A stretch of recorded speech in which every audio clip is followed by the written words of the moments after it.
Comment rendre le menu de votre site internet un petit peu plus attractif?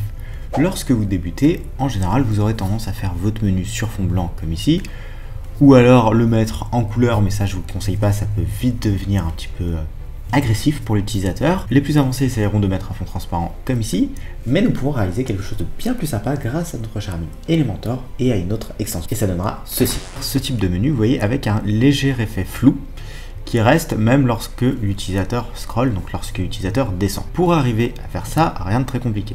Il y aura deux cas de figure, soit vous aurez Elementor Pro, soit vous n'avez pas Elementor Pro et vous ne comptez pas le payer. Nous on va être dans ce deuxième cas de figure, mais globalement, même avec Elementor Pro, ça fonctionnera de la même façon, sauf que vous ne ferez pas installer un plugin. Donc ici, moi pour ce tutoriel, je suis sur le thème Astra, ça peut marcher également avec le thème Blocksy, ou encore OceanWP, ou même Hello d'Elementor. En revanche, si vous avez un thème comme 2024 ou un autre thème par défaut de WordPress, il se peut que vous n'arriviez pas à bien suivre ce tutoriel. Deuxième point, du coup, pour avoir installé Elementor et le plugin que je vais vous montrer par la suite, il vous faudra également la version open source de WordPress, donc le fait d'avoir installé WordPress sur votre hébergement et votre nom de domaine. Une fois que c'est dit, donc nous allons nous rendre sur les extensions, donc en bas à gauche, extensions. Ici, j'ai pas mal d'extensions, mais nous, celle qui va nous intéresser aujourd'hui, c'est Royal Elementor Add-on. J'en ai déjà parlé dans d'autres vidéos, c'est une extension que j'aime beaucoup. Et donc, vous allez l'installer et l'activer. Si vous ne savez pas comment faire, vous allez sur ajouter une extension en haut et ici vous recherchez tout simplement Elementor et là normalement elle devrait apparaître, ce sera cette extension. Une fois que vous avez fait ceci et que vous l'avez bien activé, vous pouvez juste actualiser la page et normalement sur le côté gauche vous avez Royal Add-on qui est apparu. Nous allons aller dans Theme Builder qui nous permet en fait de construire des modèles. Donc un modèle, qu'est-ce que c'est? C'est un élément qui est dit générique sur notre site internet, comme par exemple le header, donc notre menu, le footer qui va être notre pied de page. Ces éléments-là, une fois qu'on les aura édités et publiés, ils seront les mêmes sur tout notre site. Pareil, ici, vous pouvez faire un modèle d'archive. Un modèle d'archive, qu'est-ce que c'est? C'est tout simplement le rendu de votre partie blog, donc la page sur laquelle va s'agencer tous vos articles. Vous pouvez faire également un modèle de page article, si vous voulez que tous les articles de votre blog aient le même design. Et après, pareil pour les produits. Donc ici, nous allons faire Create a Template, donc le bouton en haut à gauche. Nous allons entrer le nom de notre template, donc ici ça va être notre menu. Je vais l'appeler menu flou vu que c'est le type d'effet qu'on va mettre dessus. Si vous voulez faire plusieurs menus pour switcher de temps en temps, vous pouvez également. Ensuite, il va falloir mettre des conditions, donc ça va être important, sinon ça ne s'affichera pas. Donc par défaut, dans la version gratuite, ce sera sur tout le site. Je vous invite à plutôt rester comme ceci. Nous allons faire sauvegarder. Une fois que vous avez sauvegardé, le plugin va vous rediriger vers l'interface d'Elementor pour pouvoir faire notre menu avec. Donc ici nous sommes sur notre interface, vous pouvez voir que j'ai le navigateur déjà ouvert. Si ce n'est pas le cas, vous pouvez juste l'ouvrir via le bouton en bas à gauche. Paf, j'ai mon navigateur. Et comme pour tout, ici nous allons partir avec un conteneur, donc Flexbox, puis choisir une structure. Si vous n'avez pas activé les conteneurs, vous pouvez suivre avec la version des sections. Après, je vous conseille vraiment de passer sur les conteneurs et du coup, allez voir cette vidéo, ça vous aidera à comprendre ce que c'est et comment les employer. Donc après, si vous n'avez pas d'idée de la structure de votre menu, je vous conseille soit de faire comme moi et de faire directement un schéma en papier, soit si c'est pas votre truc, vous pouvez également faire ça sur une application comme Canva et vraiment mettre les différents éléments. Donc nous, on va partir sur quelque chose de très simple. Hop, ce modèle-là en 3 colonnes. Ce que nous allons faire, c'est qu'ici, nous allons mettre notre logo. Puis ici, il y aura notre menu, et ici, il y aura un bouton ou vos réseaux sociaux, vous qui voyez. Pour mettre le logo, un plus simple, on clique ici, et là, nous allons rechercher logo. Ensuite, vous pouvez voir, vous avez 3 blocs différents. Image, Retina image et mobile image. Ce qui veut dire que vous pouvez mettre différents formats de logo en fonction des cas de figure. Par exemple, ici, je vais mettre antique, qui va être le même sur ma version Retina. Donc la version Retina, ça va être une version par rapport aux écrans Retina, je crois. Et ensuite, nous avons le mobile. Donc pour le mobile, donc là par exemple, ce que je peux faire, c'est juste prendre cet élément pour avoir quelque chose de plus petit, vu que sur un mobile, je n'aurai pas la même taille d'affichage. Donc là, j'aurai mon logo complet avec mon petit icône et mon titre. Et ensuite, sur mobile, il ne restera plus que mon petit icône. Là, on peut voir que j'ai ma custom logo. Donc ça va être le texte qui apparaît juste ici. Je peux l'enlever. Ensuite, on peut voir qu'il y a une légère bordure. Donc la bordure arrive en général par défaut. Donc on va aller dans Style. Et dans Style, vous avez vu type de bordure. Et là, nous allons mettre aucune. Ensuite, par souci d'alignement et pour nous simplifier la tâche, ce que nous allons faire, c'est qu'au niveau de chaque conteneur, ici, nous allons mettre un alignement au centre. Ok. Nous allons faire pareil pour ici. Et enfin, pareil pour là. Maintenant ici, je vais mettre mon menu. Donc là, je clique tout simplement dessus. Et je vais rechercher menu. Donc j'aurai le choix entre plusieurs types de menus. Donc un menu dit one page si vous faites un site sur une seule page. Un menu classique, le menu of content, donc ça va être un menu en fait burger. Et lorsque l'utilisateur clique dessus, ça va s'ouvrir comme ceci. Ça peut être bien dans certains cas de figure. Et enfin le méga menu, donc ça c'est de très grands menus, c'est en général dans le cas où vous faites un site plutôt e-commerce. Donc là je vais prendre mon menu classique. Et là j'aurai tous les éléments de mon menu qui vont apparaître. Ces éléments de menu, vous ne pouvez pas les modifier à partir de cette interface. C'est-à-dire que si vous voulez modifier All Product, Home Decor, Garden, etc., il faudra changer directement votre menu via l'interface de menu qui se trouve une fois sur le dashboard dans Apparence. Si vous avez le thème par défaut de WordPress type 2024 ou 2023, donc comme je vous le disais au début, vous n'aurez pas cet élément de menu. Et c'est cet élément de menu qui vous permet du coup de créer, comme vous voyez, mon menu. Typiquement, je peux retirer Contact, renommer All Product, par exemple, et mettre boutique, ou encore rajouter des pages de mon site.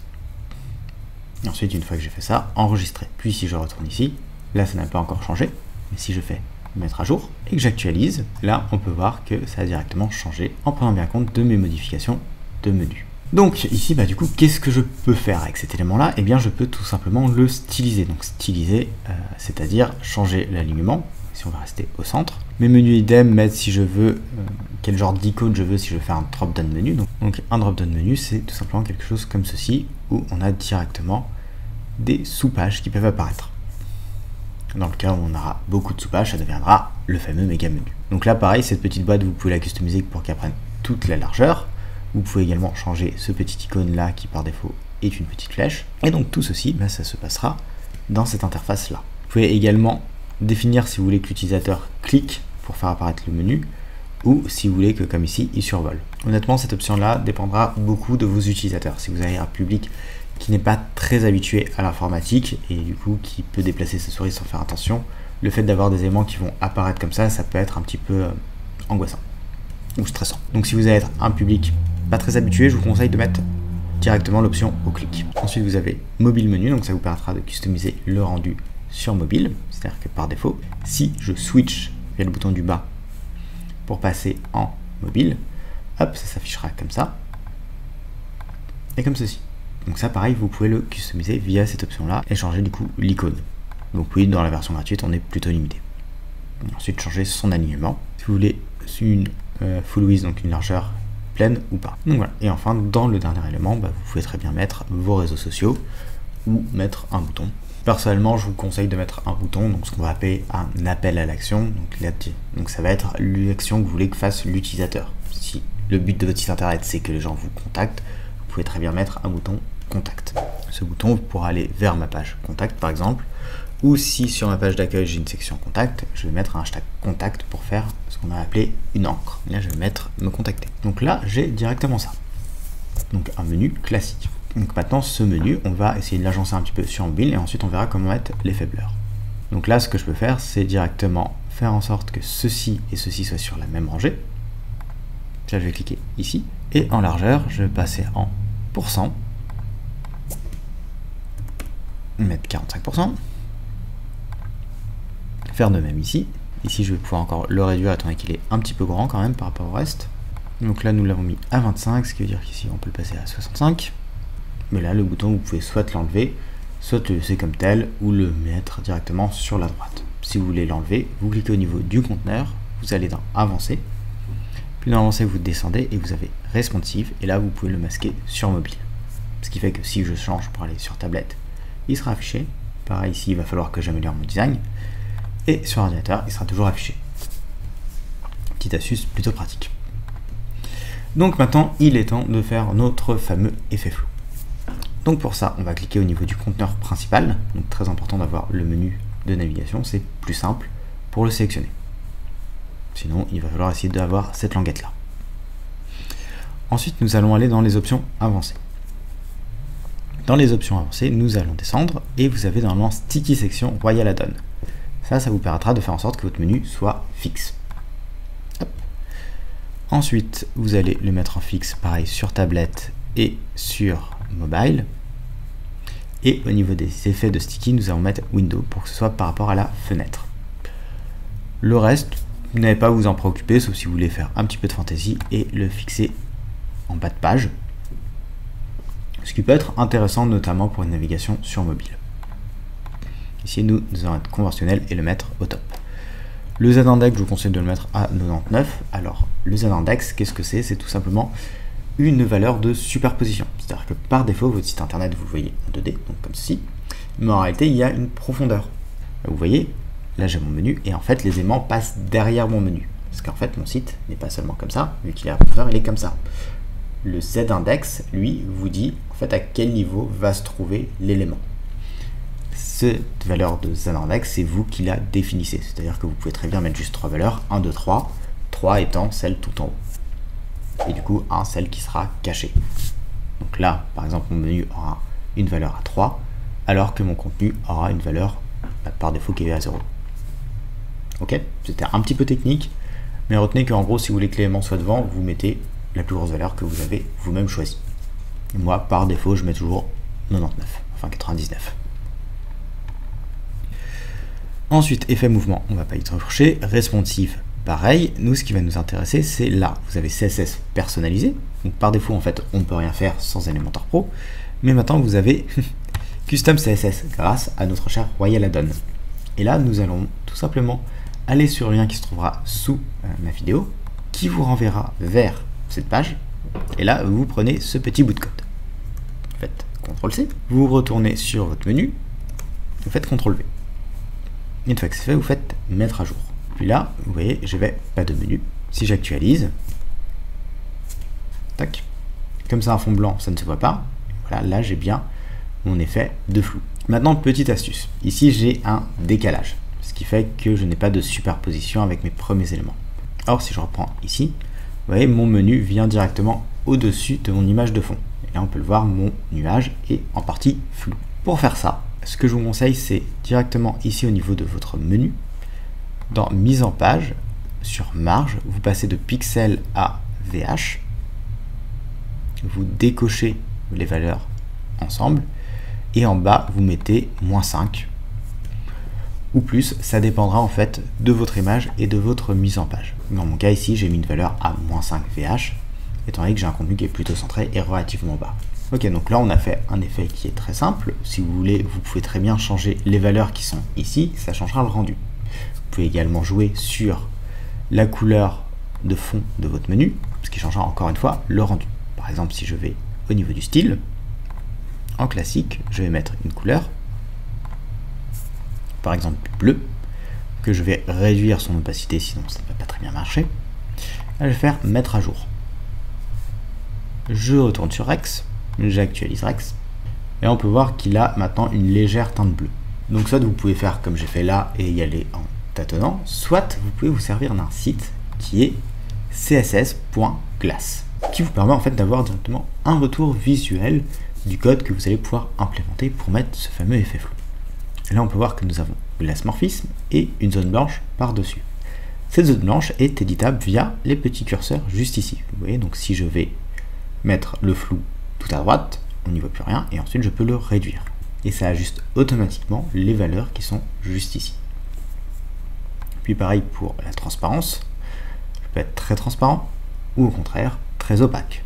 Vous pouvez jouer sur le outline, donc le outline ça va être tout simplement la bordure.